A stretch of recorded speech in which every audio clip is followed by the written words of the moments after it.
I found out I was pregnant at the same time as my mafia husband's childhood sweetheart Rosa. To protect her baby from being aborted by her parents, my husband claimed her baby as his own. As for mine, he coxed me, saying he will claim only after her baby was born. I confronted him, demanding to know why he would do this to me. His response was cold and unwavering. Claiming her baby as mine was the only way to protect them both. I won't let anything happen to her or the child.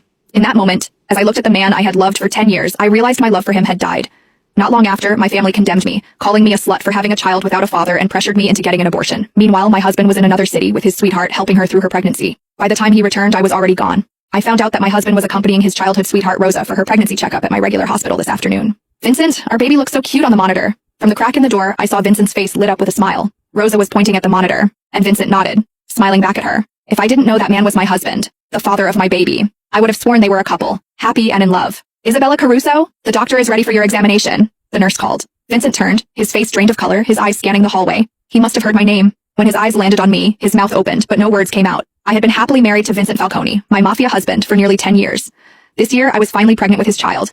He of all people should know how difficult it is for me to have the baby now. How could he do this to me? I slowly walked toward him, my heart boiling with fury, anger, and the deep sadness of realizing how much I had been lied to. Is that why you told me you couldn't come to my appointment today? I tried to keep my voice steady, but the anger surged, making it impossible to control. Without thinking, I raised my hand and slapped Vincent hard across the face. It was the first time I had ever lashed out at him like this. Yet even after I slapped him, he stood there, silent, avoiding my gaze.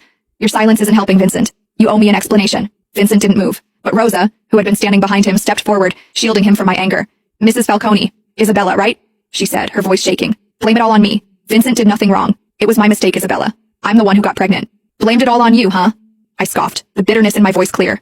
I was a tough woman, but even so, tears streamed down my face. As if my tears had triggered something in him, Vincent finally stepped past Rosa and pulled me into his arms. Don't cry, Isabella. The baby isn't mine, he said, his voice barely above a whisper. I froze. What? But then, Rosa spoke. She winked her innocent big eyes at Vincent. Vincent, didn't you promise to protect my baby by claiming it as your own? Why are you telling her now? Protect her baby? What the hell was going on? I broke free from Vincent's arms and stared at him. What the fuck is happening right now, Vincent? What the hell is she talking about?